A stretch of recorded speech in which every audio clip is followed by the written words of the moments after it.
Hello, मैं सुरेश आप सभी का स्वागत करता हूं हमारे इस यूट्यूब चैनल पर। और आज हम ICAR मैथ पेपर सॉल्यूशन करेंगे जो कि 28/2/2022 को लगा था और ये आज हम शिफ्ट सेकंड का पेपर कर रहे हैं। और ये जो पेपर था वो SSC CGL और CHSL, ये जो आगे पेपर लगेंगे आपके अप्रैल और मई में इनमें सेम का सेम पैटर्न चलेगा, क्योंकि ये पेपर भी TCS ने ही करवाया था। और मेरा SSC CGL 2018, 2019 और 2020 इन तीन में लगातार 190 प्लस मैथ में रो मार्क्स है। तो हम इसके बारे में बात करेंगे। तो चलिए बिना टाइम वेस्ट किए हुए अपन सॉल्यूशन करते हैं। इसके अपन आज 25 के 25% डिस्कस करेंगे। तो पहला जो प्रश्न दे रखा है, एक नोटबुक का मूल्य एक पेन के मूल्य से 80% अधिक है। तो यहाँ से जो चीज़ समझ में आ रही है वो आ रहा है नोटबुक और यहाँ से आ रहा है पेन। तो जो 80% होता है वो होता है 4/5। अब 4/5 जो होता है वो यहाँ से देखते हैं तो ये 5 होता है और ये कितना होता है, 5 और 4 9, 5 और 4 9 हो गया। अब यहाँ से बोला है 5 नोटबुक और 8 पेन का मूल्य, यानी कि 5 नोटबुक और प्लस 8 पेन, इसका जो मूल्य है वो यहाँ से 13 पेन और 2 नोटबुक के मूल्य से 6 अधिक है, यानी कि इन दोनों का जो अंतर है वो 6 दे रखा है। और आपसे जो पूछा है वो पूछा है 3 पेन और प्लस 4 नोटबुक का मूल्य कितना होगा। मैं मान लेता हूँ कि यहाँ पर इसका मूल्य ये ज़्यादा दे रखा है, तो ये 9x है और ये 5x है। तो यहाँ से नोटबुक को इससे गुणा किया तो ये आ गया आपका 45x, प्लस इसको 5 से गुणा किया तो ये आ गया 40x, माइनस यहाँ पेन दे रखा है तो इसको 5 से गुणा करेंगे यानी कि 65x, प्लस उसको यहाँ 9 से वापस गुणा करेंगे यानी कितना हो गया 18x बराबर 6। तो ये आपका हो गया 85x माइनस का, यहाँ से दोनों को जोड़ेंगे 83x बराबर 6 और यहाँ से 2x बराबर 6। तो x की जो वैल्यू आ गई वो कितनी आ गई, 3। x की वैल्यू 3 आ गई। तो यहाँ से 3 आते ही ये आ गया 9 × 27, यानी कि नोटबुक का मूल्य 27 और इसका मूल्य कितना आ गया 15। अब यहाँ रख देते हैं ये 3 पेन का जो मूल्य है वो 15 है और प्लस जो 4 गुणा नोटबुक का जो मूल्य है वो 27 है। तो 45 प्लस 27 को जब 4 से गुणा करेंगे तो ये आपका आ जाएगा 108, और 108 और 45 दोनों को जब आपस में जोड़ेंगे तो कितना आ जाएगा 153 रुपये। ये इसका करेक्ट आंसर हो जाएगा ऑप्शन 4। थोड़ा सा मैंने बेसिक से x मान करके बताया, बाकी जब आप एग्ज़ाम में प्रश्न को हल करेंगे तो ये यहाँ पर जो स्टेप लिख रहा हूँ मैं, इनको एक एक स्टेप आप गायब करेंगे, एक स्टेप लिखेंगे एक स्टेप नहीं लिखेंगे, इस तरीके से आप आंसर निकालेंगे तो बहुत ही आसानी से ये हल हो जाएगा। चलिए अगले प्रश्न पर चलते हैं। इसका जो नेक्स्ट प्रश्न है, नेक्स्ट जो प्रश्न दे रखा है वो आपका हाइट एंड डिस्टेंस है। 360 मीटर की ऊंचाई पर हवा में स्थिर हेलीकॉप्टर से देखे जाने पर पता चलता है कि 2 जलयान समान दिशा में उसकी ओर बढ़ रहे हैं। हेलीकॉप्टर से देखे जाने पर जलयानों के अवनमन कोण क्रम से 60 डिग्री और 30 डिग्री है, तो जलयानों के बीच की दूरी कितनी होगी। अब यहाँ से मैं एक कंसेप्ट समझाने जा रहा हूँ। ये कंसेप्ट आपका आगे भी एग्ज़ाम में काम आएगा। ये इस तरीके से, अगर आपके सामने कोई डायग्राम आता है जिसमें यहाँ मान लो एक जलयान दे रखा है और यहाँ पर एक जलयान दे रखा है, ये जो है वो एंगल 30 डिग्री का बना रहा है और ये जो एंगल है वो 60 डिग्री का है, और ये इस हेलीकॉप्टर की हाइट दे रखी है, यानी इतनी ऊंचाई पर हेलीकॉप्टर दे रखा है। तो 60 का जो ट्रिपलेट होता है, 60 के सामने जो बड़ी भुजा होती है वो √3 होती है और ये भुजा जो होती है वो 1 होती है।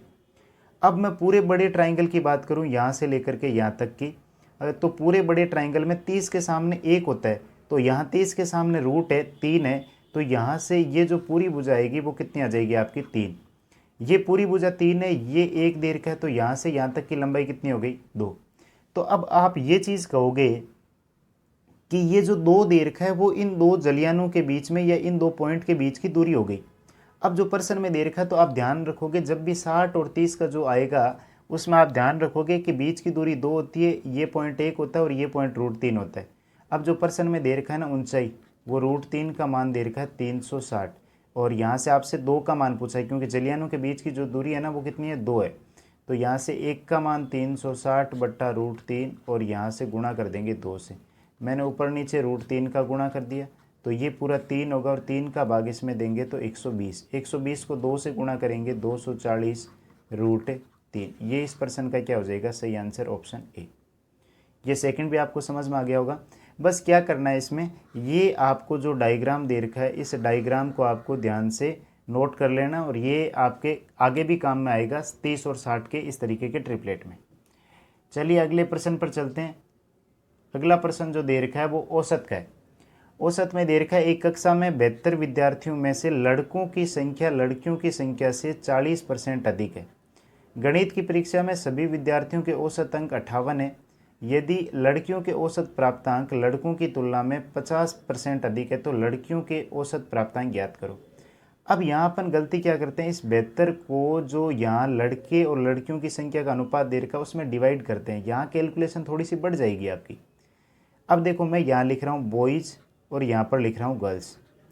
पहली जो कंडीशन थी लड़कों की संख्या लड़कियों की संख्या से 40% अधिक है। 40 का मतलब होता है 2/5, यानी अगर लड़कियों की संख्या यहाँ 5 दे रखी है तो बॉयज़ की संख्या कितनी होगी, 7 होगी। ये अनुपात दे रखा है। अब ये अनुपात है, ये टोटल विद्यार्थियों की संख्या 72 है तो अपन 72 में डिवाइड नहीं करेंगे क्योंकि इससे कैलकुलेशन थोड़ी सी मुश्किल होगी। अपन अनुपात से ही निकाल लेंगे, कोई समस्या नहीं आएगी। ऐसे प्रश्नों को अनुपात से किया जा सकता है। अगला दे रखा है औसत जो अंक है वो सभी के जो औसत अंक है, मैं केवल अगर औसत अंक की बात करूं तो औसत अंक आपके दे रखे हैं 58।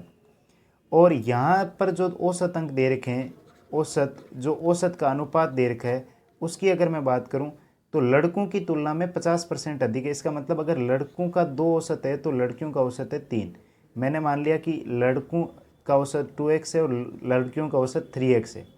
तो अब यहाँ से देखो इस संख्या को इस संख्या से गुणा किया, ये हो गया 14x टोटल अंक हो गए, और यहाँ लड़कियों के हो गए 15x। और ये जो टोटल औसत अंक 58 है, लेकिन अपन ने केवल रेशियो काम में लिया है तो रेशियो कितना है टोटल 12, तो ये इस 12 का मान है। यहाँ से ये 29x आएगा तो जो x का मान अगर निकालेंगे तो x बराबर आ जाएगा इस संख्या में 29 का भाग देंगे, 29 से कटेगा 2, 12 को 2 से गुणा करेंगे क्या आ जाएगा आपका 24 आते ही आपसे यहाँ औसत पूछा है तो 3 × 24 यानी कितना हो गया 72, और ये 72 क्या हो गया लड़कियों का औसत हो जाएगा। यानी आपसे यही पूछा था लड़कियों के औसत प्राप्तांक कितने होंगे, तो आपका आंसर आ जाएगा 72। आई होप ये समझ में आ गया होगा। तीसरा प्रश्न औसत का था, यानी यहाँ 72 को आपको काम में नहीं लेना था। बस यही छोटी छोटी चीज़ें होती है जो आपको एग्जाम में ध्यान रखना होता है कि कैलकुलेशन को कैसे कम किया जा सकता है। चलिए अगले प्रश्न पर चलते हैं। प्रश्न नंबर 4। प्रश्न नंबर अगर 4 की बात करूं तो ये बोट एंड स्ट्रीम का है, नाव धारा का प्रश्न है।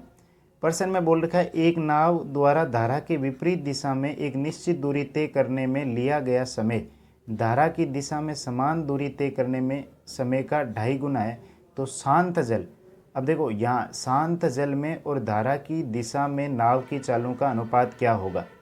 अब यहाँ से एक चीज़ है कि दूरी आपकी समान है, दूरी पहली कंडीशन में और दूसरी कंडीशन में दूरी बराबर दे रखी है। दूरी बराबर दे रखी है तो आपको पता होता है चाल बराबर जो फॉर्मूला होता है दूरी बट्टा समय। अगर दूरी बट्टा समय दे रखा है और दूरी आपकी दे रखी है कांस्टेंट, तो इसको मैं कैंसिल कर दूं, यानी चाल और समय का जो रेशियो होगा वो एक दूसरे का विपरीत होगा।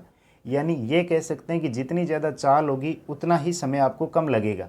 तो मैं ऐसे लिख सकता हूँ कि अगर यहाँ पर जो स्पीड है, स्पीड किसकी धारा की दिशा में, धारा की दिशा में, और स्पीड किसकी धारा की विपरीत दिशा में, धारा की विपरीत दिशा में। इसकी अगर मैं बात करूं तो स्पीड जो होगी वो यानी कि यहाँ पर देखो जो समय है उसी पर डिपेंड करेगा, समय का 2.5 गुना है। इसका मतलब ये 5/2 लिख सकते हैं।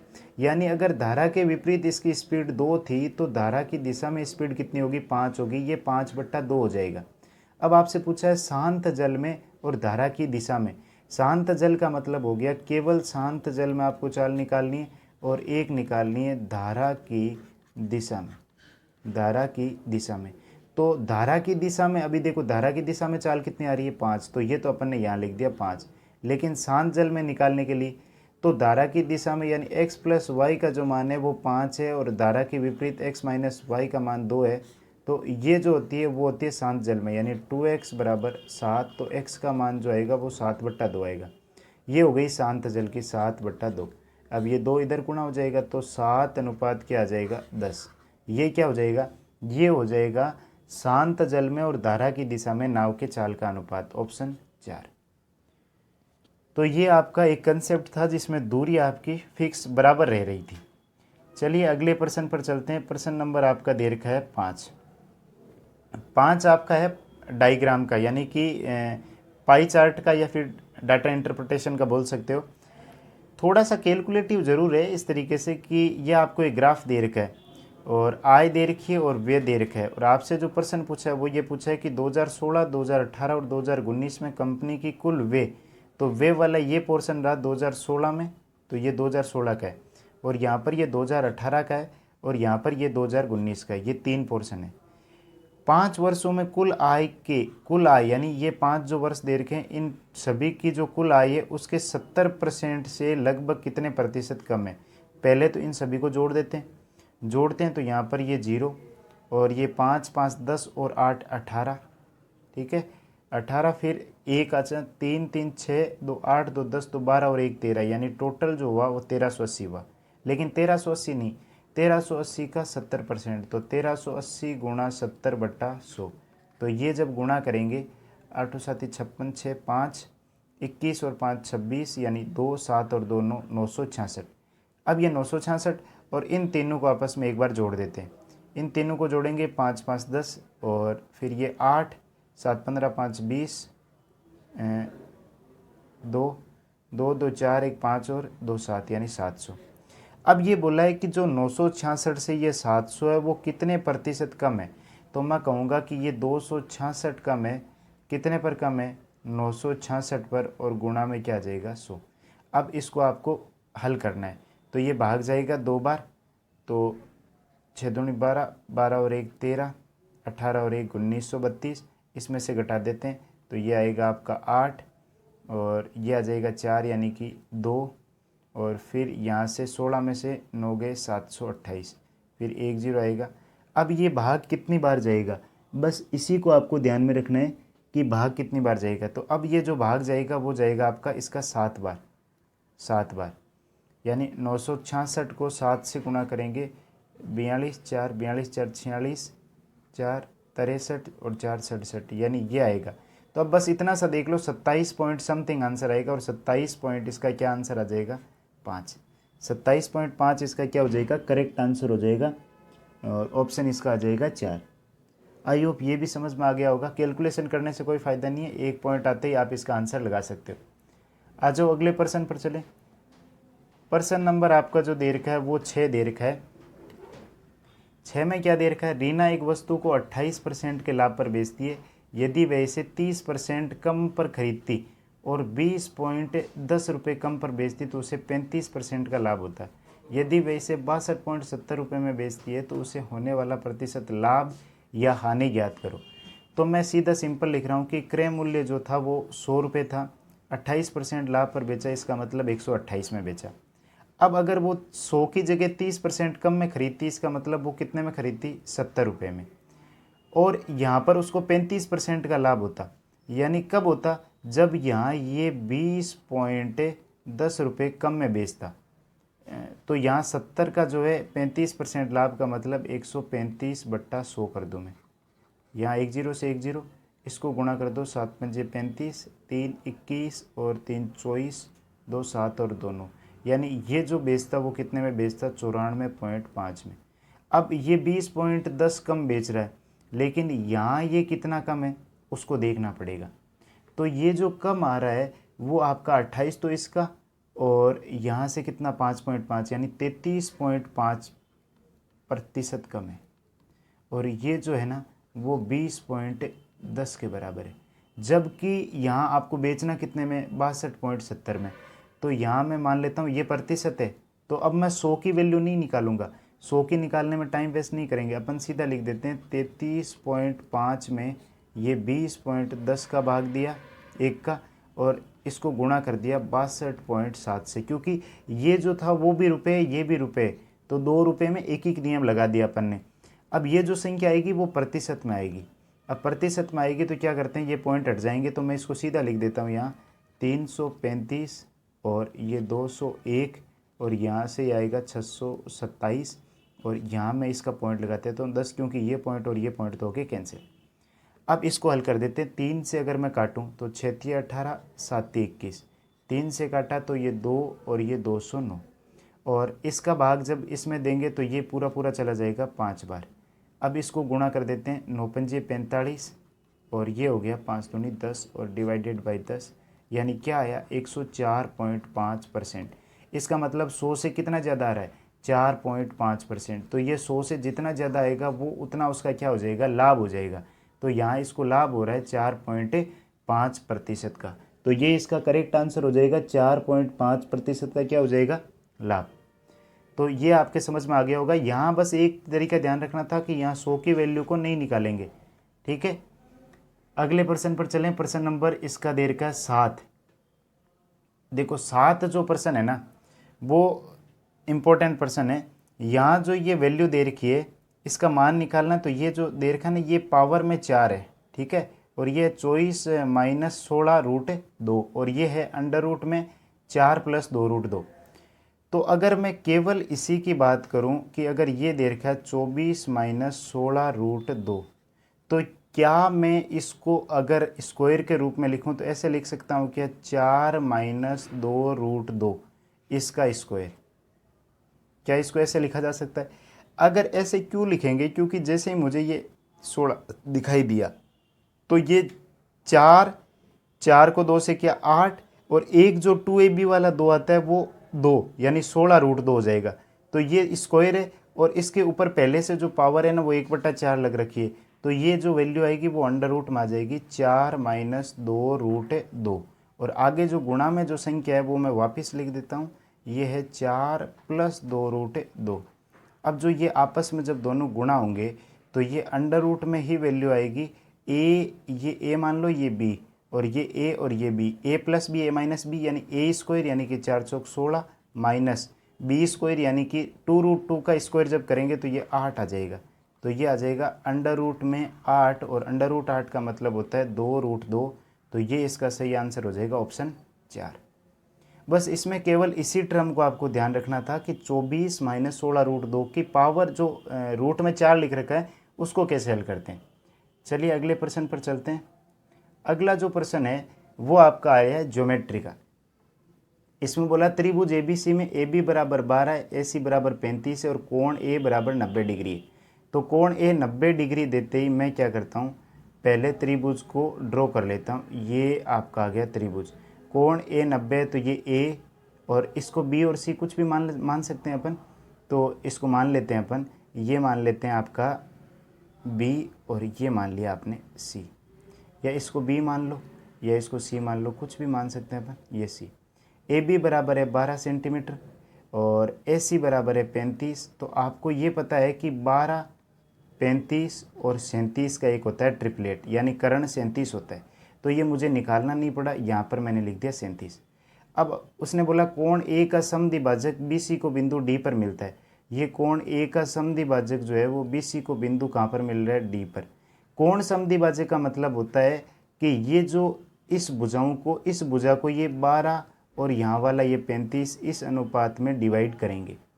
अगला बोल रहा है डी ई, यानी ई जो है वो ए सी पर इस प्रकार स्थित है कि डी ई ए सी पर लंब है, यानी डी ई जो ये पॉइंट ई है ये यहाँ पर क्या दे रखा है, लंब दे रखा है। तो आपसे डी की लंबाई पूछिए, तो डी की लंबाई पूछिए तो ये और ये इसकी। अब मुझे ये वाली भुजा इस वाली में क्या कर दूंगा, ये एक तो छोटा त्रिभुज एक बड़े त्रिभुज में समरूपता लगा दूंगा। तो मैं क्या करता हूँ, इसको निकालने के लिए मुझे क्या चाहिए भाई, ये पूरी है भुजा 35 और पूरी भुजा की लंबाई जो है 35 और ये कितनी हो गई 47 और टोटल भुजा है 37। ये इसकी लंबाई आ गई डी सी की। अब मैं जो त्रिभुज आपको दे रखा है ए बी सी उसमें और त्रिभुज ई डी सी में क्या लगा रहा हूँ, सिमिलरिटी लगा रहा हूँ। तो देखो इसमें बड़ी भुजा जो है वो 12 दे रखी है, ठीक है, और मुझे इसमें भुजा चाहिए डी ई, और यहाँ जो है वो बड़ी भुजा दे रखी है 37 और यहाँ मुझे इसकी छोटी जो भुजा दे रखी है वो दे रखी है 35 गुणा 37 और ऊपर ये चला जाएगा 47। 37 से 37 कटेगा तो ये डी की जो वैल्यू आएगी डी ई बराबर 12 गुणा 35 बट्टा 47। 12 को 35 से गुणा कर देते हैं तो ये आ जाएगा आपका 420 बट्टा 47। ये इसका करेक्ट आंसर हो जाएगा ऑप्शन 3। तो ये आपका बढ़िया ही प्रश्न था और इसमें आपको समरूपता या सिमिलरिटी इसमें लगानी थी। चलिए अगले प्रश्न पर चलते हैं। अगला जो प्रश्न है प्रश्न नंबर 9। ABCD एक चक्रीय चतुर्भुज है और जिसमें कोण B बराबर 104 है। A और C पर खींची गई स्पर्श रेखाएं एक अन्य बिंदु P पर मिलती है तो कोण APC का मान निकालो। तो मैं इस तरीके से एक कोई भी चतुर्भुज बना लेते हैं। ये आपका दे रखा है A पॉइंट, ये B, ये C और ये D। चक्रीय चतुर्भुज का मतलब जब भी चतुर्भुज आएगा उसके जो चारों जो शीर्ष होंगे वो एक वृत्त की परिधि के ऊपर होंगे। अब यहाँ से बोला कि A और C से कोई स्पर्श रेखा खींची। मान लो ये A से स्पर्श रेखा और यहाँ से ये C से स्पर्श रेखा, ये दोनों गई और ये एक पॉइंट पर जाकर के मिली जिस पॉइंट का नाम दिया अपन ने P। कोण जो B दे रखा है वो 104 डिग्री दे रखा है। अब ये 104 है तो आमने सामने के कोणों का योग होता है 180। तो ये जो आएगा वो कितना आ जाएगा, तो आप इसका जो आंसर दोगे वो आ जाएगा आपका 76। ठीक है, अब 76 है। अब अगर 76 है तो मैं अगर कहूँ कि ये इसका पॉइंट है जो वृत्त का केंद्र है, वृत्त का केंद्र दे रखा है, वृत्त का केंद्र दे रखा है, तो यहाँ से इस पर अगर मैं इन दोनों को आपस में मिला देता हूँ और मैं इस तरीके से ये एक सीधी लाइन अगर खींचूँ तो मैं ये कह सकता हूँ कि इस जीवा द्वारा वृत्त की परिधि पर अगर कोण 76 डिग्री का है तो इसके वृत्त पर कोण डबल होगा। तो ये डबल जब कोण होगा तो इसको 2 से गुणा कर दो, यानी कि 12, यानी कितना आ गया 152। 152 आ गया।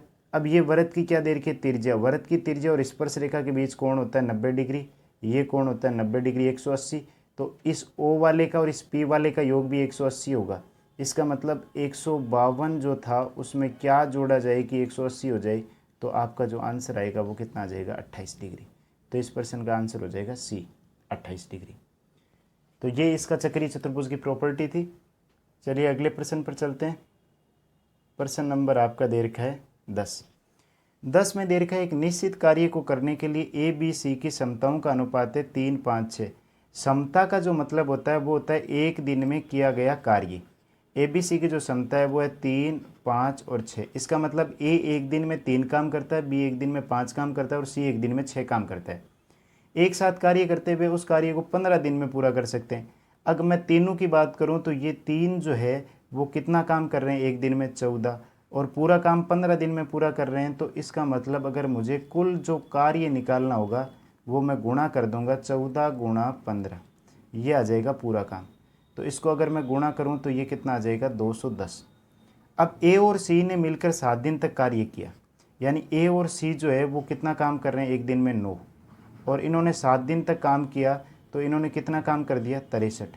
210 में से 63 काम हो चुका है। अब ये जो काम बचा, ये 10 में से 3 7, ये 7, 11 में से 7 के 4, यानी 147 काम बचा। इस 147 काम को किससे करवाना है, B से, और B एक दिन में कितने काम कर रहा है 5। तो इस किसका भाग दे देंगे 5 का, यानी कि B के द्वारा जो समय लगेगा 147/5, तो भाग गया 2 बार 47, 9 पंचे 45, यानी कि 2/5 दिन। कितना आंसर आ जाएगा 29 से ही 2/5 दिन। ऑप्शन सी इसका करेक्ट हो जाएगा। बस केवल कार्य क्षमता पर फोकस करना और कुछ भी नहीं है। अगले प्रश्न पर चले। प्रश्न आपका अगला दे रखा है 11 नंबर प्रश्न। एक गोले की त्रिज्या में 5 सेंटीमीटर की वृद्धि की जाती है तो इसके पृष्ठीय क्षेत्रफल जो है वो 4840/7 सेंटीमीटर की वृद्धि हो जाती है, तो मूल गोले का आयतन कितना होगा। अब यहाँ पर जो है वो आयतन पूछा है, तो मैं अगर मैं बात करूँ गोले का तो ये होता है 4/3, सॉरी पृष्ठीय क्षेत्रफल है तो 4, और पाई की जगह 22/7 लिख दूँ, 4 पाई आर स्क्वायर। अब आर जो वृद्धि 5 की हुई है तो मैं इसको लिख दूँ r+5 का होल स्क्वायर। बड़े में से क्या कर दूँ, छोटा जो गोला है वो 5 का स्क्वायर, ये घटा देता हूँ, और ये जो संख्या आएगी वो किसके आएगी 4840/7 के। 7 से 7 कैंसिल, 22 का भाग दिया 44, और 2 और ये 0 240, 4 का इसमें भाग दे देते हैं तो ये कितना आ जाएगा 55। अब यहाँ से अगर मैं इसको ओपन करूँगा तो r² + 25 प्लस का 10r माइनस का 25, तो ये 25 से 25 कैंसिल हो गया, और यहाँ से जो बचा कितना बचेगा 55, यहाँ से बचा आपका 55। अब ये are square plus 10r minus 55, इसको लिख देते हैं are square plus 10r minus 55 बराबर 0। अब ये जो आपका आ रहा है 10r और ये जो आ रहा है माइनस का 55, इसके ऊपर फोकस करना है कि किस तरीके से अपन इसको करेंगे। 4πr² का अपन फॉर्मूला लगा दिया, और सॉरी यहाँ जो आएगा ना वो 5 की वर्दी हुई है तो यहाँ आर स्क्वायर आएगा, सॉरी यहाँ आर स्क्वायर आएगा, तो ये आर से आर कटेगा, तो ये जो बचेगा ना यहाँ ये बचेगा 25 प्लस 10r बराबर 55, और 10r बराबर क्या आ जाएगा 25 जाते यहाँ से 30, और r की जो वैल्यू आएगी वो कितने आ जाएगी 3। r का मतलब त्रिज्या जो है वो 3 हो गई, तो त्रिज्या में 5 की वृद्धि, तो मूल गोले का आयतन कितना होगा, तो त्रिज्या 3 है, तो गोले का आयतन जो होता है वो होता है 4/3, और पाई का जो मान है वो 22/7 गुणा 3 गुणा 3 गुणा 3, तो ये 3 से 3 कैंसिल हो गया। अब इनको गुणा कर देते हैं, 9 को 4 से 36, और 36 को 22 से करेंगे तो ये 72 और 72 यानी कि 2 9 7, और इसमें किसका भाग देंगे 7 का, तो ये एक बार गया, फिर एक बार जाएगा 22 7 21, यानी कि ये जो आएगा वो 110.1 यानी 113.1 आएगा, तो ये लगभग नज़दीक इसके 113 के, तो ये इसका करेक्ट आंसर हो जाएगा ऑप्शन 2 113। आई होप ये भी समझ में आ गया होगा सभी को। अब इससे आगे वाले प्रश्नों पर चलते हैं। अगला जो प्रश्न दे रखा है वो आपका दे रखा है बार ग्राफ का है, वो पाई चार्ट का दे रखा है, और इसमें जो आपको दे रखा है कि ABCD जो खिलौने निर्मित करती है, ABCD को जो प्रति खिलौने की लागत है वो 240 250 190 210 और 260 है, और ये यहाँ दे रखा है खिलौनों की कुल संख्या का वितरण, और ये जो दे रखा है ना इसको आप 20% परसेंट में दे रखा है, परसेंट मानना 20 15 24 25 और 16%, और यहाँ भी प्रतिशत में है तो इसको 22 मान लेना आप, ठीक है, तो 22 मानोगे इस तरीके से 22, और ये 25 है, इस तरीके से ये आपको दे रखा है। यहाँ पर जो दे रखा है वो ये ए का है। अब इसमें दे रखा है कुल खिलौनों की संख्या 1500 है, कुल राजस्व आपका 4 लाख है, और ये लाभ जो होता है विक्रय मूल्य माइनस निर्माण लागत होता है। ई प्रकार के सभी खिलौनों को बेचने में प्राप्त लाभ, तो ई प्रकार से जो बेच रहे हैं ई प्रकार के जो खिलौने हैं उनकी अगर मैं बात करूँ तो टोटल खिलौने 1500 और ई का जो है वो 16% है, तो 1500 का 16% अगर मैं निकालूँ तो यहाँ पर जो ये आएगा 240 आ जाएगा, और एक जो खिलौने की जो लागत है वो ई की 260 है यानी कि 260, तो इसको अगर मैं यहाँ पर गुणा कर देता हूँ तो ये 24 को 26 से गुणा करेंगे, तो गुणा कर दो 6 चौक 24, 2 8 और 2 10 और 52, यानी कितना आ गया 4 2 6 62,400। अब इसका राजस्व देख लेते हैं ई का। ई का जो राजस्व है 22% राजस्व है, 4 लाख का 22% जो होता है वो होता है आपका 88,000। 88,000 में से ये 62,400 अगर मैं यहाँ से घटा दूँ तो 0 0 10 में से 4 गए 6 3 5, और यहाँ से ये जो बचेगा वो कितना आ जाएगा 25,600 रुपये, 25,600 आ गया। अब खिलौने ए और डी की कुल निर्माण लागत कितने प्रतिशत के बराबर है, केवल इनकी निर्माण लागत दिखानी है ए की। अगर मैं बात करूँ तो एक के 1500 में से एक का 20% खिलौने, तो 20 का मतलब कितना हो गया 300 खिलौने, और एक की जो लागत है देखो यहाँ दे रखी है 240 रुपये एक खिलौने की, तो 240 यानी जो एक के पास में आए वो कितना आए 72,000 रुपये। अगर मैं डी की बात करूँ डी की, तो डी के पास में जो है वो आपके हैं 25%, और 25% जो है वो 1500 का 25% निकालेंगे वो 375 खिलौने होते हैं, और जो डी की जो लागत है वो 210 रुपये एक खिलौने की, तो 210 इसको अपन गुना कर देते हैं, यानी कि 375 जो है उसको 21 से गुणा करेंगे तो 375 तो एक बार आ जाएगा, 10 1 14 और 1 15 1 6 और 1 7, यानी यहाँ पर मैं लिख देता हूँ 5 7 8 और 7। इन दोनों को आपस में जब जोड़ेंगे तो ये कुल राजस्व होगा 0 5 7 8 8 और 2 10 सॉरी, और ये 15, कितने हो गए 1,50,750 रुपये।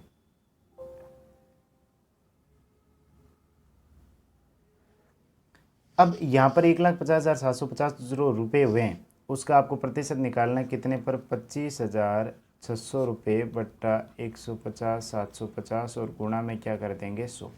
10 से 10 कैंसिल होगा। इस 15,000 का जो भाग जाएगा वो एक बार जाएगा, इसमें से घटा देते हैं, 10 में से 5 गए, फिर 5 शेष बचेगा और फिर यहाँ जो आएगा वो 1 हो जाएगा। 8 10 में से 8 गए 2, फिर ये आपका आ जाएगा 5 0 1 और यहाँ से ये 1 हो जाएगा।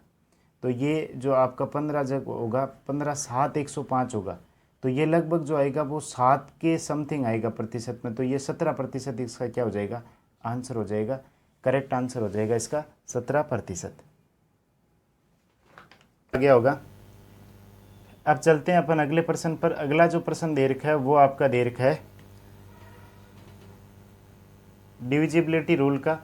ये बोल रहा है 7 अंक की एक संख्या दे रखी है, वो 72 से विभाजित है। तो आपको पूछा है 3x - 2y का मान कितना होगा।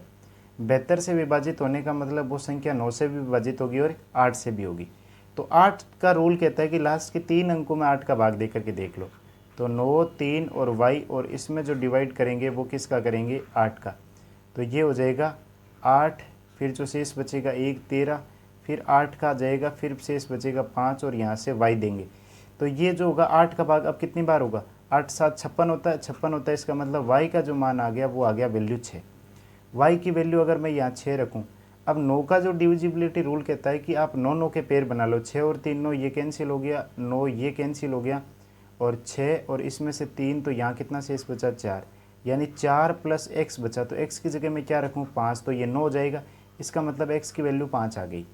तो x की वैल्यू 5 आ गई, तो यहाँ पुट कर दो 3 × 5 - 2 × 6, तो ये आपका आ जाएगा 15 - 12 और 15 - 12 क्या हो जाएगा 3। इसका करेक्ट आंसर हो जाएगा ऑप्शन 3। चलिए अगले प्रश्न पर चलते हैं। अगला जो प्रश्न दे रखा है प्रश्न नंबर 14। ए एक काम को 45 दिन में कर सकता है, बी और सी मिलकर के इसे 30 दिन में पूरा कर सकते हैं। ए और बी ने मिलकर 80% कार्य जो है वो 20 दिन में पूरा कर लिया, तो शेष कार्य का 70% भाग सी अकेला कितने दिनों में करेगा। अब यही जो होगा टाइम एंड वर्क का प्रश्न अपन ने पीछे भी किया था, तो मैं ऐसे ले सकता हूँ कि ये ए है और ये बी + सी है, ये 45 है और ये 30 है। मैं मान लेता हूँ कि इनका टोटल जो एलसीएम आएगा 90, वो हो जाएगा आपका कुल कार्य और इसकी जो कार्य क्षमता आएगी वो कितनी आ जाएगी 2 और इसकी कार्य क्षमता आ जाएगी 3। अब ए और बी ने इसका जो कुल कार्य का 80%, तो इसका जो 80% होता है वो होता है आपका 72, और ये जो 72 काम है वो 20 दिनों में किया। इसका मतलब इनकी जो कार्य क्षमता आई है वो कितनी आई है 3.6। 3.6 किस किस की आई है, ये आई है ए + बी की, ए + बी की। तो इसमें से जो ए की कार्य क्षमता है वो यहाँ देखो ये 2 दे रखी है, तो ए की 2 है, तो बी की जो कार्य क्षमता आई वो कितनी आई 1.6। अब अगर मैं बात करूँ बी की अगर 1.6 आई तो सी की कितनी आई 1.4। ये बोल रहा है कि शेष कार्य, अब जो ये 72 काम हो चुका है, 90 में से 72 काम हुआ, शेष कार्य कितना बचा 18। अब ये 18 काम, इस 18 का भी कितना परसेंट 70%, यानी कि गुणा 70/100, और ये किसको करना अकेले सी को। तो सी की क्षमता कितनी 1.4, तो ये 1.4, ये पॉइंट हटा के ऊपर मैं लगा देता हूँ 10, 1 और 1 0 से कैंसिल, 7 का भाग इसमें दिया 2, 18 में 2 का भाग देंगे 9, तो क्या आंसर आ जाएगा इसका 9 दिन। ये टाइम एंड वर्क का प्रश्न था। अगले प्रश्न पर चलें। अगर मैं बात करूं प्रश्न नंबर 15, तो ये दे रखा है एक डीलर एक वस्तु के अंकित मूल्य पर 36% की छूट देती है और फिर भी 25% का लाभ अर्जित करती है। यदि वस्तु के क्रय मूल्य में 20% की कमी की जाती है तो उसे पहले के समान प्रतिशत लाभ अर्जित करने के लिए उसे अंकित मूल्य पर अब कितने प्रतिशत की छूट देनी होगी। तो यहाँ जो दे रखा है वो आपका दे रखा है सीपी कॉस्ट प्राइस, एसपी, और एक दे रखा है मार्क प्राइस। ये बोल रहा है कि अंकित मूल्य पर 36% छूट के साथ फिर भी 25% का क्या कमा रही है लाभ कमा रही है। 25% का मतलब होता है अगर ये वस्तु 4 की है तो उस पर 5 रुपये मिले, और 36% छूट का मतलब अगर 100 रुपये की कोई वस्तु है तो उसको उसने कितने में दिया 64 रुपये में। ठीक है, अब यहाँ से 64 रुपये में दे दिया इसने, तो ये जो इसको क्रॉस मल्टीप्लाई कर दो, ये इसका अनुपात आ जाएगा। 64 को 4 से गुणा करेंगे तो ये आ जाएगा 256 क्रय मूल्य। 64 को 5 से गुणा किया तो ये आपका आ जाएगा 320 रुपये विक्रय मूल्य, और ये आ जाएगा आपका 500 रुपये इसका मार्क प्राइस। अब इसने कहा वस्तु के मूल्य क्रय मूल्य में 20% की कमी हो गई, जो ये क्रय मूल्य था 256, इसमें 20% की कमी हो गई। इसका मतलब 5 से जो मूल्य था वो कितना हो गया 4, और उसे पहले के समान प्रतिशत लाभ अर्जित करना है। पहले के समान का मतलब है अब इसमें लाभ प्रतिशत 25% ही होना चाहिए, और 25 का मतलब होता है 4 से 5, और ये 5 से 5 और ये 4 से 4 कट गया। इसका मतलब अब वो इतने रुपए में बेचेगा, इतने में बेचेगा, और यहाँ मूल्य कितना है 500, तो 500 की चीज़ 256 में बेच रहा है, तो ये यहाँ कितनी छूट दे रहा है। अगर मैं उससे छूट की बात करूँ तो ये 244 की छूट दे रहा है, और 244 की छूट कितने पर दे रहा है 500 में, और गुणा में कितना आ जाएगा 100। तो इसको गुणा कर दो, तो ये 5 चौक 20, 4 से आ जाएगा 44, तो ये 8 पंजे 40, फिर 4 40, यानी कितना आ जाएगा 48.8%। ये इसका करेक्ट आंसर हो जाएगा 15 नंबर का। तो इस तरीके से आपको इसको करना था। अगले प्रश्न पर चलें। प्रश्न नंबर आपका दे रखा अगला 16। एक पंखा 1800 रुपये नगद और 1800 रुपये नगद में खरीद सकते हो, या 800 रुपये नगद दे दो और 350 रुपये की 3 मासिक किस्त में उपलब्ध है। इस योजना के तहत जो साधारण ब्याज की दर कितनी होगी। अब देखो, अगर मैं कहूँ 1800 रुपये नगद, या फिर मैं 800 रुपये अगर नगद दूँ, ठीक है, और उसके बाद 350 रुपये की अगर मैं 3 किस्त की बात करूँ, तो ये जो होते हैं 1050, और ये हो गए टोटल आपने चुकाई 1850 रुपये। ठीक है, 1850 रुपये का जो सामान था 1850 रुपये, तो आपने ब्याज कितना दे दिया 50 रुपये। अब आपने 800 रुपये नगद चुका दिए, फिर आपका जो ब्याज लगाना वो कितने पर लगा 1000 पर। 1000 में से आपने फिर 350 और चुकाए, तो आपका जो ब्याज लगा वो कितने पर लगा 650, फिर 350 और चुकाए, फिर जो ब्याज लगा कितने पर लगा 300 पर। इस तरीके से आपका जो टोटल जो क्रय मूल्य आया वो 1950 रुपये आया। तो अगर मैं अब दर की बात करूँगा, तो दर जो होता है ना वो होता है ब्याज गुणा 100। ठीक है, और फिर ये आ जाएगा मूलधन 1950, और जो आपका समय महीना, 1 महीना लग रहा है, इसका मतलब 1 और ऊपर गुणा किससे कर देंगे अपन 12 से। तो ये 10 से 10, 5 का भाग अगर मैं इसमें दूं तो 5 दिए 15 और 9 पंजे 45। अब मैं इसको 3 से काटूं तो ये 4 और 13, कितना आंसर आया 400/13। 13 × 39, 1 10, तो यहाँ से कुछ आएगा नहीं, तो ये 0, यानी कि 30.8% जो होगा इसका करेक्ट आंसर हो जाएगा 30.8%। तो आपको ध्यान रखना था कि ब्याज जो है वो साधारण में इस तरीके से लगता है। अब मैं अगले प्रश्न पर चलूँ। प्रश्न नंबर आपका दे रखा है 17 दे रखा है कि 5758, 6610 और 8101 को सबसे बड़ी संख्या x से विभाजित किया जाता है, तो प्रत्येक स्थिति में शेषफल y प्राप्त होता है, तो x - 5y का मान ज्ञात करो। जबकि ऐसा हो, जब शेष जो होगा वो आपका प्रत्येक स्थिति में बराबर रहे, तो आपको क्या करना है, इन संख्याओं का जो अंतर आता है उस अंतर का आपको लेना है LCM। 8101 और इसमें से घटा दो 6610, और 8101 में से आप घटा दो 5758। इसको घटा देते हैं, 2 6 11 में से 6 गए 5, 852 आ गया। यहाँ घटा दो 1, 1491 आ गया। 11 में से 8 गए 3, 6 10 में से 6 गए 4, ये 8, 11 में से 8 गए 3 और ये 2, 2343। अब मैं क्या करता हूँ, कोई भी दो संख्याएं उठा लो, रैंडम दो संख्या उठाई। 1491 भाग विधि से अपन क्या कर देते हैं, इसका एलसीएम निकाल देते हैं। 852 भाग गया एक बार 852, शेष बचा 11 में से 2 गए 9, यहाँ 6 यानी कि 3, 639 और 852 भाग गया एक बार 639, 12 में से 9 गए 3, 4 आ जाएगा 1, 213, और अब भाग देंगे 639 में। 3 बार 639 पूरा पूरा भाग चला गया, तो जिस संख्या का पूरा पूरा भाग जाता है वो आपका इसका हो जाता है HCF, और ये HCF का भाग इसमें भी जाएगा। इसका मतलब ये जो x है ये किसका मान आ गया, x का मान आ गया 213। अब x का मान 213 है, तो प्रत्येक स्थिति में शेषफल y प्राप्त होता है और बराबर होता है। तो जब भाग देंगे 5 7 5 8 में आप भाग दे दो 213 का, तो इसमें जो शेषफल आएगा वो किसका मान हो जाएगा, y का। तो भाग गया 2 बार, यानी कितना हो जाएगा 426। 15 में से 6 गया 9, 3 4, ये आ जाएगा और ये 8। अब यहाँ पर भाग कितनी बार जाएगा, 7 बार, तो ये आ जाएगा 1491, कितना शेष बचा 7, और ये जो 7 है ये किसका मान है, y का। अब यहाँ मान रख देते हैं, x का मान आपका दे रखा है 213 माइनस का 5 गुणा 7, तो 213 में से क्या घटा देंगे 35, 13 में से 5 के 8, 4 11 में से 4 के 7, 178। क्या आंसर आ जाएगा इसका, 178। ये 17 नंबर का सही आंसर हो जाएगा। तो ध्यान रखना, जब भी बराबर शेष बचे तो उसमें क्या होता है, इन दोनों संख्याओं का यानी तीनों का अंतर लेके एचसीएफ निकाला जाता है। अगले पर चले तो ये आपका प्रश्न है 18। एक लंबवर्तीय शंकु का वक्र पृष्ठीय क्षेत्रफल जो है वो 2145 पाई दे रखा है और इसके आधार की त्रिज्या 33 है, तो इसका आयतन कितना होगा। अब जो शंकु होता है, अगर मैं इस शंकु की बात करूं तो इसका वक्र पृष्ठीय क्षेत्रफल होता है पाई आर एल, ये इसकी एल होती है, यहाँ से यहाँ त्रिज्या होती है और ये इसकी होती है ऊंचाई। अब ये पाई आर एल जो दे रखा है ना वो 2145 पाई दे रखा है, तो पाई से पाई कैंसिल और त्रिज्या 33 दे रखी है, तो एल का जो मान आएगा वो 2145 बट्टा 33 आएगा। अब 2145 बट्टा 33 आएगा, तो यहाँ 33 का जब भाग इसमें देंगे तो ये कितनी बार चला जाएगा, ये जाएगा 6 बार, 6 × 18, 18 और 1 19, यानी कि ये कितना बचा 165, और 33 का इससे किया 5 यानी कि 65, यानी ये जो L का मान आया वो 65 आया, ये 33 आया। अब आपको यहाँ से हाइट निकालनी पड़ेगी, तो मैं इतनी यहाँ इसमें क्यों करूँ, मैं सीधा ऑप्शन से चलूँ ना।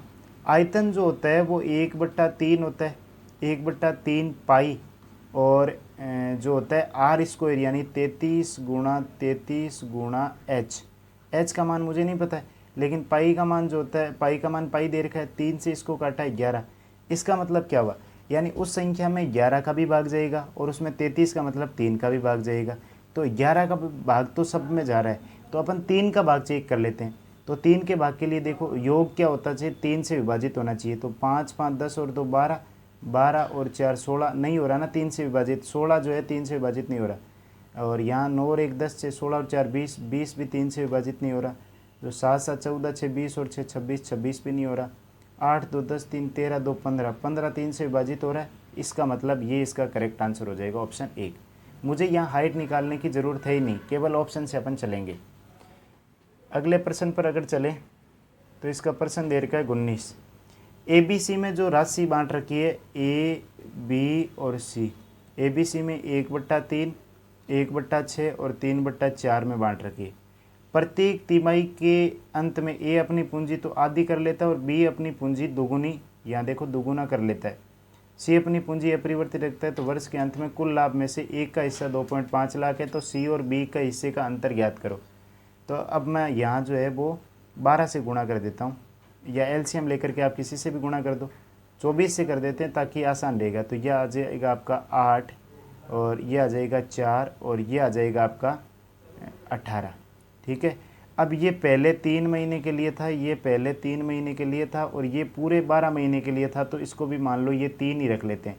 ठीक है, अब ये इसने पूंजी अपनी आधी की 4, फिर ये पूंजी आधी करेगा 2, फिर ये पूंजी आधी करेगा 1, और ये डबल करेगा 8, ये 16 और ये 32, और ये सब 3-3 महीने के लिए चलेंगे, 3-3 महीने के लिए। यहाँ भी 3-3 मान लो, ये 18 18 18, क्योंकि ये अपरिवर्तित है, तो ये 3 जो होगा वो सब में से कैंसिल हो जाएगा। अब इनको जोड़ दो, 8 4 12, 13 14 और 1 15, ये 1 का मान हो गया 15, इसको जोड़ दो, तो 6 और 2 8, 8 16 और 4 20, 5 और 1 6, कितना हो गया 60। यहाँ जोड़ दो, 18 चौक 72।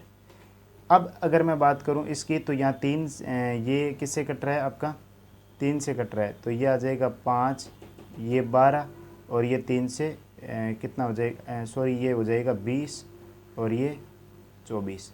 आपसे बोला है कि एक का जो हिस्सा है वो 2.5 लाख है, तो 2.5 लाख एक का हिस्सा है, तो एक का मान कितना है 5, तो ये कितना आ जाएगा पॉइंट का 5। आपसे पूछा है सी और बी के हिस्सों का अंतर, तो सी और बी के हिस्सों का अंतर कितने का आ रहा है 4 का, तो इससे गुणा कर दो 4 से, तो कितना आ जाएगा ये 5 चौक 20 यानी कि 2.0, तो कितना आंसर आ जाएगा 2 लाख रुपये। तो ये इसका करेक्ट आंसर हो जाएगा 2 लाख रुपये। अगले प्रश्न पर चलें। अगला जो प्रश्न दे रखा है 20 नंबर का कि 25 संख्याओं का औसत दे रखा है 54। तो ये जो औसत दीर्घ 54 कितनी संख्याओं का है, 25 का। तो इसको गुणा कर देते हैं, ये योग हो जाएगा 10 125 और 10 135 यानी कि 1350। पहली 8 संख्याओं का औसत है वो 45 दीर्घ है। अंतिम 14 संख्याओं का औसत 60 दीर्घ है, तो इसको भी गुणा करेंगे तो ये 360 और यहाँ पर हो जाएगा ये 840। तो ये कितना हो गया टोटल 1200। अब 1350 में से 1200 गया तो कितना बचा, 150। ये 150 आपका बचा है। 9वीं संख्या, 10वीं संख्या और 11वीं संख्या दीर्घ है। 9वीं संख्या 10वीं संख्या से 3 कम है, 10वीं से 3 कम है, इसका मतलब अगर 10 ये x है तो ये x माइनस 3 है। 11वीं संख्या 10वीं संख्या से 3 ज़्यादा है, 10वीं संख्या से 3 ज़्यादा है तो x प्लस 3। इन तीनों का जो योग है वो 150 दीर्घ है, यानी इन तीनों का जो योग है 3x बराबर 150। जो x का मान जो आएगा वो 50 आ जाएगा, यानी ये 50 है और ये कितना हो गया 47। आपसे पूछा 9वीं संख्या और 10वीं संख्या का औसत, तो ये हो गया 50 प्लस 47/2 यानी कि 97/2। तो 97/2 कितना आ जाएगा आपका 48.5। ये इसका करेक्ट आंसर हो जाएगा। अगले प्रश्न पर चले। प्रश्न नंबर आपका दे रखा है 21। ए और बी एक ही समय पर क्रम से एक्स वाई से और वाई से एक्स की ओर चलना शुरू करते हैं। रास्ते में एक दूसरे से मिलने के बाद ए और बी अपने गंतव्यों तक पहुंचने के लिए क्रम से 3 घंटे 12 मिनट और एक्स घंटे का समय लेते हैं। यदि ए की चाल बी की चाल से 25% अधिक है तो एक्स का मान क्या होगा। इस प्रश्न में क्या दे रखा है, इस तरीके से दे रखा है, ये ए है, सॉरी यहाँ से ए चलना प्रारंभ कर रहा है, यहाँ से बी चलना प्रारंभ कर रहा है, ये बिंदु एक्स है और ये बिंदु वाई है। यहाँ कहीं पॉइंट पर मिलने के बाद में ए को तो यहाँ से यहाँ पर गया और ये यहाँ से लेकर के यहाँ तक गया। इस कंडीशन में क्या होता है कि जो यहाँ पर जो चाल होती है ए की चाल बट्टा बी की चाल, जो अंडर रूट होता है वो होता है T2/T1। समय क्या हो जाता है, उल्टा हो जाता है। अब देखो बी की चाल से 25% अधिक है, 25% अधिक है, इसका मतलब बी की चाल अगर 4 है तो इसकी कितनी है 5 है। और जो 3 घंटे और 12 मिनट है तो 12/60 यानी कि मैं 1/5 कर दूं तो ये 15 और 1 16 क्या हो जाएगा 5। अब ये बोल रहे हैं कि अपने गंतव्य पहुंचने के लिए ये तो ले रहा है आपका अंडर रूट में, अगर मैं बात करूं तो ये तो टाइम जो ले रहा है वो T2x है और यहाँ पर है ये 16 और ये ऊपर हो जाएगा 5। तो अब अगर मैं 16 का तो क्या होता है 4, तो 5 का क्या होगा 25 और 25 करने के लिए मुझे यहाँ x की जगह क्या रखना पड़ेगा 5। इसका मतलब यहाँ पर जो स्पीड आएगी वो x का मान क्या आ जाएगा 5 घंटे। अगले प्रश्न पर चलें। प्रश्न नंबर आपका दे रखा है 22। 4a-3a बराबर 2, ab बराबर 1/4, तो 64a³ माइनस 27b³ का मान निकालिए। इसका कर देते हैं क्यूब। तो a माइनस बी का क्यूब होता है a³ यानी 64a³ माइनस 27b³ माइनस का 3 इंटू a इंटू बी और a माइनस का b इज इक्वल टू 2⁻3। अब यहाँ से ये जो इस संख्या का तो मान निकालना ही है, -3 गुणा 4 गुणा 3 गुणा ए बी की वैल्यू 1/4 दे रखी है, ये ए बी है 1/4 गुणा 4a माइनस 3a की वैल्यू 2 दे रखी है, तो यहाँ 2 बराबर 8। तो ये 4 से 4 3 3 9, 9 को 2 से किया 18, माइनस का उधर जाएगा तो प्लस का 18, 18 और 8 कितने हो गए 26। तो ये इसका आंसर हो जाएगा 26। अगला आपका दे रखा 23 नंबर प्रश्न। ए बी के अनुक्रमानुपाती है और सी के व्युत्क्रमानुपाती है। इसका मतलब ए जो है वो बी के तो अनुक्रमानुपाती है और यहाँ पर सी के व्युत्क्रमानुपाती है। तो अब जो यहाँ से ए बराबर जो आएगा ना उसको कांस्टेंट के मान लेते हैं b/c। अब ए का जो मान दे रखा है यहाँ 4/3 दे रखा है, तो मैं लिख दूँ 4/3 बराबर के, और बी का जो मान है वो 3/7 है। बी का मान है 3/7 और सी का मान है 9, ऊपर आ जाएगा 14। 7 से काटा 2, 3 से काटा 3, 3 ये 3 से कटा, 2 से इसको काटा 2, यानी जो के का वैल्यू आ गई वो आ गई 2। अब इसी समीकरण में अपने को जो दे रखा वो लिख देते हैं। आपसे किसका मान पूछा है, आपसे मान पूछा है सॉरी सी का, कि सी का मान क्या होगा। ए का मान है 4√3 बराबर के की जगह 2 और बी की जगह आ जाएगा 30/c। सी को मैं क्या कर देता हूँ इधर ले आता हूँ, ठीक है। सी बराबर 60/4√3, 4 का भाग लगाया 15/√3 और 15 जो होता है वो 5 × 3/√3 और इससे ये कटेगा तो क्या आंसर आ जाएगा 5√3। ये इसका करेक्ट आंसर हो जाएगा ऑप्शन सी। अगला जो प्रश्न है प्रश्न नंबर 24, 18,500 रुपये की एक राशि x% वार्षिक साधारण ब्याज की दर पर निवेश की जाती है और दूसरी राशि जो पहली राशि की दुगुनी है x+2% वार्षिक साधारण ब्याज पर निवेश की गई। यदि 3.5 वर्ष बाद इन निवेश पर प्राप्त ब्याज है 25,900 रुपये, तो दूसरे निवेश पर वार्षिक ब्याज दर कितनी है। तो पहली राशि 3.5 का मतलब कितना हो गया 7/2 वर्ष, और अब पहली राशि पर अगर मैं ब्याज की बात करूं तो ये है 18,500 × 7/2, ठीक है, और यहाँ x/100 और प्लस अब ये दूसरी राशि इसकी दुगुनी है 2 × 18,500 और यहाँ पर यही 7/2 और यहाँ पर जो ब्याज की दर है वो x+2 है, तो एक बार तो ये x आ जाएगा और एक बार जो +2 वाली संख्या है तो वो 2 वाली संख्या से क्या करते हैं +2 में इसको ध्यान रख कर लेते हैं। यहाँ से नीचे आएगा आपका बट्टा में 100 और 2 वाले को मैं यहाँ लिख देता हूँ 2 × 18,500 × 7/2 × 2/100 और ये जो वैल्यू बराबर आ रही है वो इसके आ रही है 25,900। 2 से 2 कटा, 2 0 से 2 0 कटा, तो 185 को 14 से गुणा कर देते हैं तो ये आ जाएगा आपका 14 को इससे गुणा करेंगे तो ये कितना 112, 112 और 7 119 और 119 और 14 और 15 यानी 2590। अब यहाँ से ये संख्या देखो इसमें 1 है इसमें 2 है तो मैं इसको ऐसे लिख दूँ 3 गुणा और ये जो है वो इसको 2 0 से ये 2 0 काट देते हैं तो 3 गुणा 185 गुणा 7/2 गुणा x बराबर 2590। इसमें से घटा दो 2590 तो ये आ जाएगा 0, 10 में से 9 गए 1, 6, 3 और ये आ जाएगा आपका 3, ये 233। x का जो मान आएगा 233 10 × 2/3 गुणा 185 गुणा 7, ये संख्या दे रखी है। अब मैं क्या करता हूँ इसको यहाँ से 3 से काट देते हैं। 3 से काटा 7 21 2 7 21 2 7 21 ये आ गया इतनी संख्या। 7 से काटा तो ये आपका आ जाएगा 1 1 1 0 और यहाँ से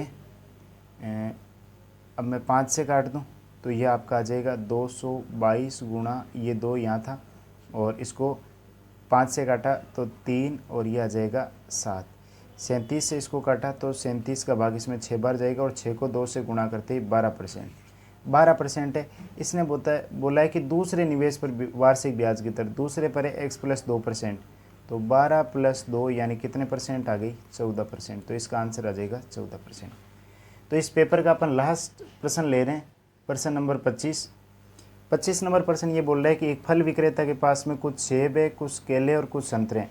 सेबों की संख्या संतरों की संख्या से 75% अधिक है, यानी यहाँ पर एक तो दे रखा है सेब और एक दे रखे हैं संतरे और एक दे रखे हैं केले। अगले ने बोला है कि सेबों की संख्या संतरों की संख्या से 75% अधिक है, संतरों से 75% अधिक है, तो 75% का मतलब होता है 3/4, यानी अगर संतरे 4 है तो सेब की संख्या 7 हो जाएगी।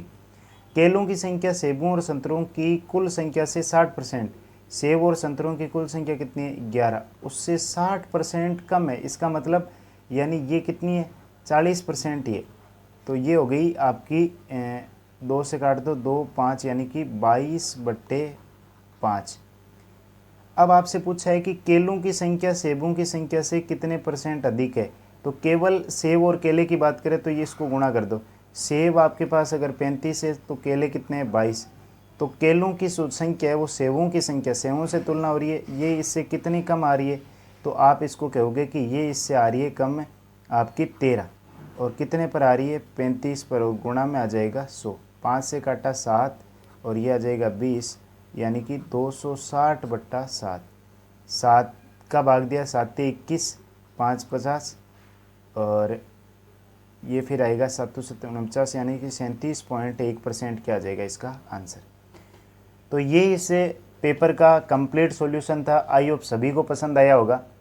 और अगर आपको ये वीडियो